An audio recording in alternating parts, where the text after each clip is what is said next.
大家好，我是超子，今天给大家分享一道营养好吃的家常菜——秋葵炒鸡蛋。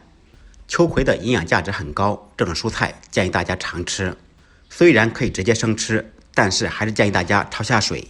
焯水可以去除涩味，吃起来口感滑润不腻，脆嫩多汁。水开以后放少许盐，少许植物油，将整根的秋葵焯水，这样秋葵的营养就不容易流失。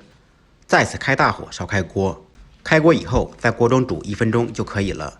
将秋葵煮至深绿色，煮好以后捞出，最好再冲下凉水，保持其翠绿的颜色，防止变黄。冲凉以后放到案板上改刀，斜刀切成薄片。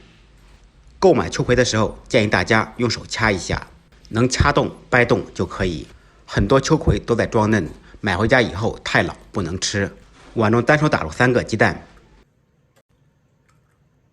放入一点点胡椒粉，少许料酒。放胡椒粉、料酒可以去腥增香，还可以使鸡蛋蓬松柔软。准备2-3个小米辣，切成小段，不吃辣的可以不放。少许葱花，2-3粒大蒜，用刀拍匀剁碎。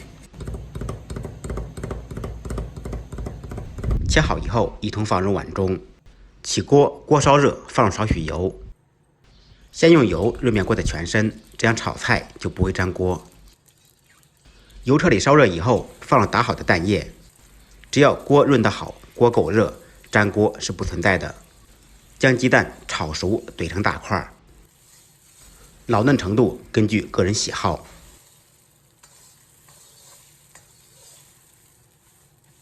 炒熟炒散以后，盛出备用。另起锅放少许油，油热以后放入准备好的小料，爆出香味。小料炒香，放入切好的秋葵。很多朋友都膈应秋葵上面的一层粘液，都想方设法把它去掉。其实粘液最有营养。简单翻炒几下，放入少许生抽炝锅，增加鲜香味。放入适量的盐，只需要生抽和盐调味就可以了。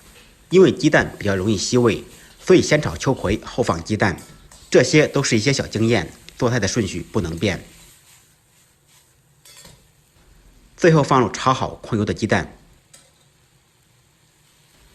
简单翻炒扒拉1-2下，使鸡蛋吸收味道，一道非常营养好吃的秋葵炒鸡蛋就做好了。简单的家常菜，不一样的味道。感谢朋友们的支持点赞，再忙再累记得按时吃饭。下期视频见，拜拜。